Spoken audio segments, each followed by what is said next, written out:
Randy Cunningham has taken on such enemies as robots and monsters, and even time travel.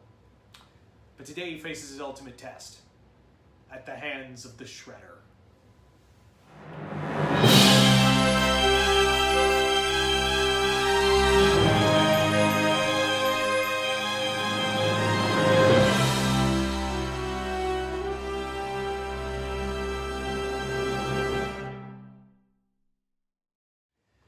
Welcome back to Comic YOUniverse, the only nerd-centric thing you need in your life. And yeah, welcome back to fanfiction, whatever we call this. Yeah, so this is basically where we take comic book storylines and make them into something new with characters from animated shows. We're going to call it cartoon fanfiction. Might as well. Might as well. It's like, not like we haven't been doing that already. Get with the fucking program, DPZ.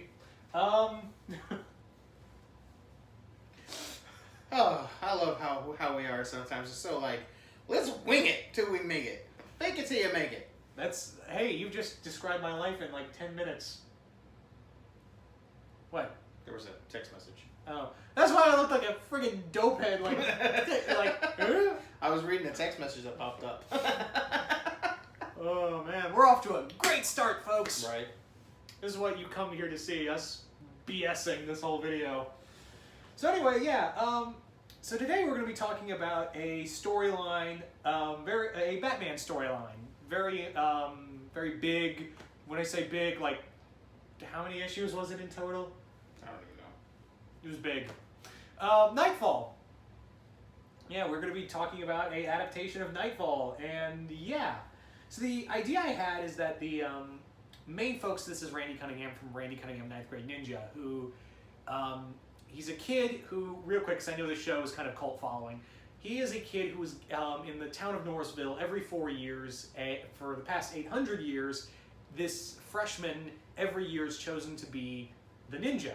And they're mystically empowered with this mask to protect the city from the forces of evil. And Randy is the newest in that this long line. So at this point, this would be at the end of the show where Randy has defeated his biggest enemy, the sorcerer, and he's taken on, you know, this other big evil. So he's thinking to himself, I really don't have a big challenge anymore. And he's really cocky about it. He's like, I am all that and more. What he doesn't know is that somebody's coming. Somebody big. And somebody who's going to break him. And that person is Oroku Saki, the Shredder. And the Shredder is arrived in Norrisville, and he is, there's something that the ninja has called the Ninjanomicon, which holds over 800 years of ninja knowledge. So, It's a lot of n in a one sentence, just, okay. Yeah. So yes, the Shredder wants that book.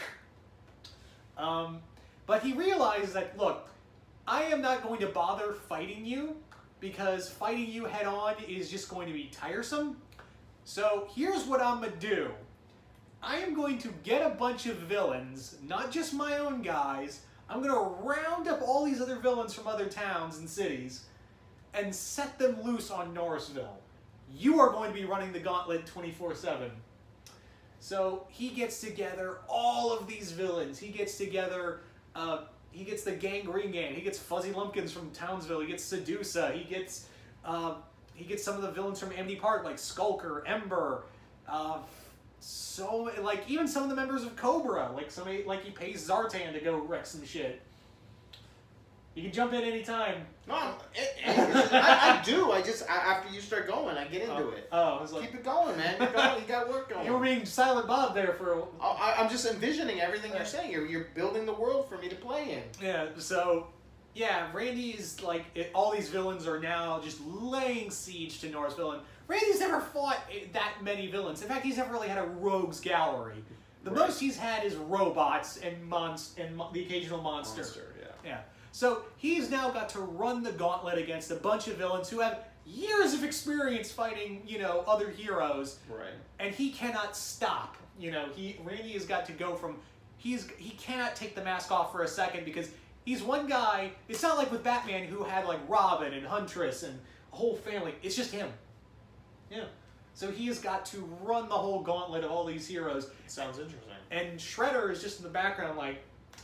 Right, there's this dark force, there's this guy he sees him in the background of every fight, but he just can't. That would be pretty interesting to actually see Shredder like out in the distance, and he's calling him out the corner of his eye, maybe, or subconsciously noticed him there, and then he has to put the pieces together that this must be the guy sending all these guys after me, or releasing these guys. Like, who is this guy?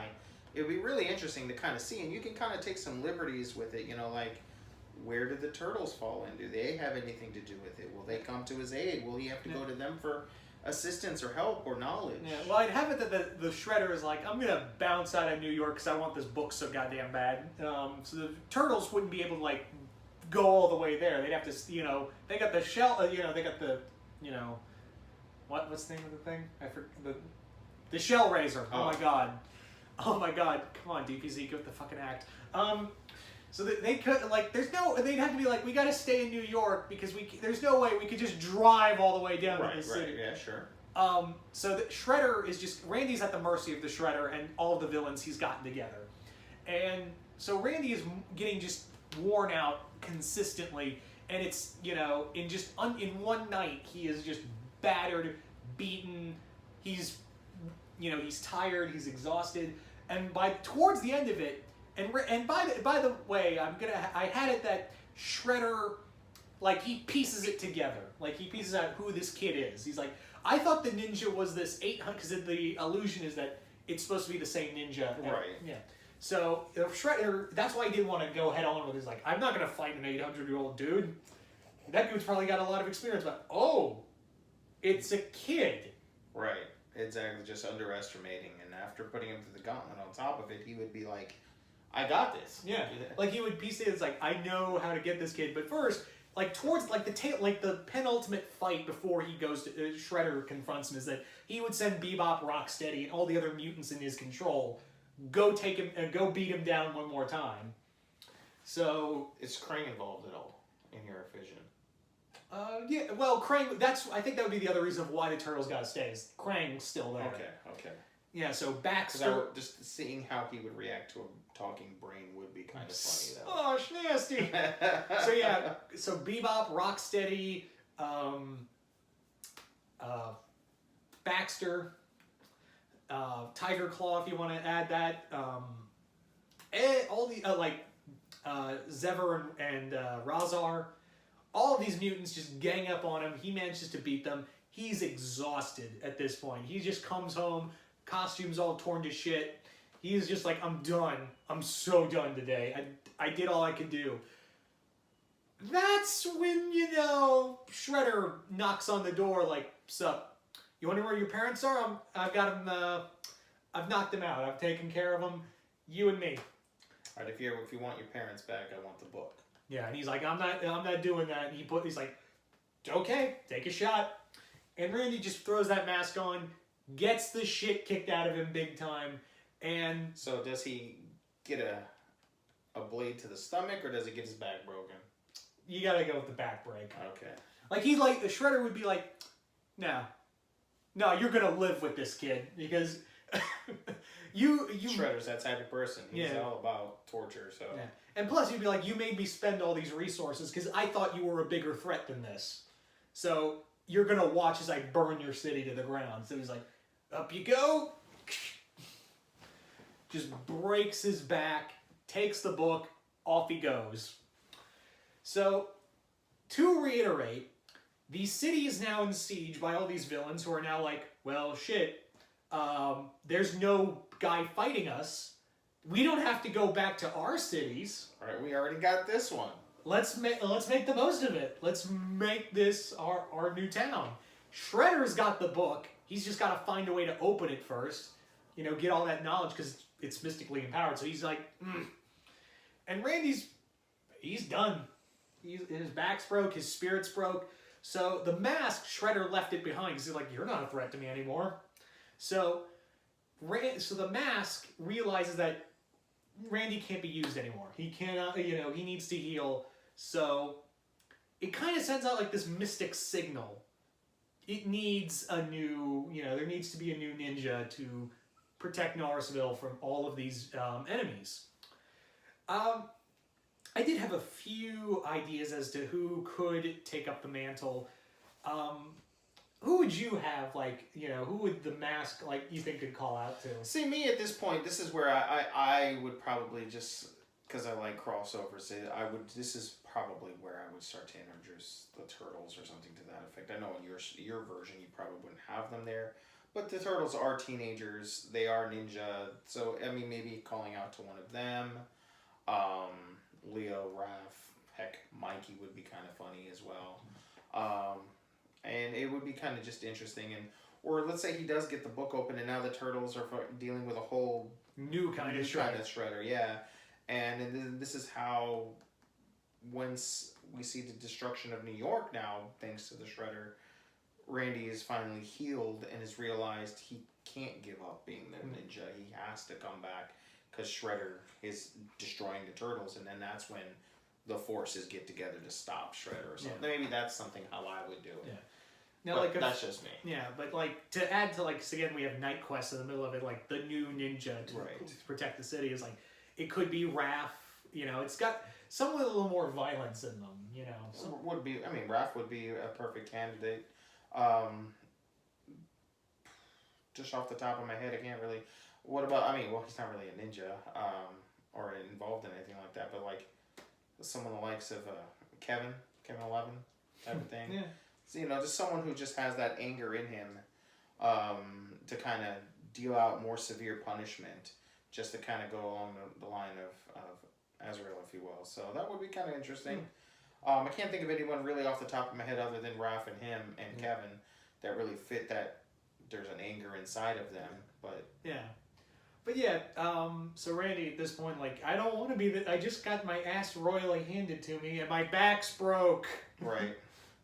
And again, I mean, if you do work the way where he gets the book open, he's now destroyed, you know, another city, and let's say no one knows why the city is being destroyed or what's causing it, but Randy understands the mystics that's causing the city to go to shit, and he's like, this guy's just gonna destroy city by city till he takes over the world. I gotta stop him. Yeah. So he's got to put that mask back on. He's not 100%, but I mean, maybe this is how maybe it does go to Raph, and it comes down to the mask realizing that Raph was not a good choice. Well, I would do it to where the mask needed a second option. He was the best choice it had, but Raph is almost like, I'm not giving up this mask. This is the only help my city has, and now Randy would have to defeat Raph to get it back. So you might, and this is, and in every superhero crossover, you have the heroes eventually have to fight. You know, it's kind of common. So it would be kind of cool to see, you know, which one would actually get the mask, and maybe halfway through the fight or at the end of the fight, Raph realizes he is the true. Yeah, you earned this back. Yeah, this is yours. Yeah. You know, you fought through so much. He broke your, like, somehow he sees everything he went through, and he's still standing before him. He's like, "Nah, man, this is you." Yeah. He said, "But me and my brothers, we got your back. You know, what do we do next? How do we stop him?" Yeah. So that would be really cool. Yeah. So, I think that would be the other thing is that Randy would beat Shredder. He'd defeat him, take the book back. But by the end of it, he'd be like, you know, Raph, you kind of went on to the extremes, but, you know, thanks for taking the place, but you're not getting this back. Right. Yeah, for sure. I mean, and it's so funny, we've done a Raph story prior, so I'm trying to not go too far into that, you know, so it's kind of hard, but it would be kind of cool to kind of see that. I would definitely love to read it, love to watch it if it was ever a thing. So, So again, Universe, if you're the type of people out there that like fan fiction, we can make this happen, guys. Yeah.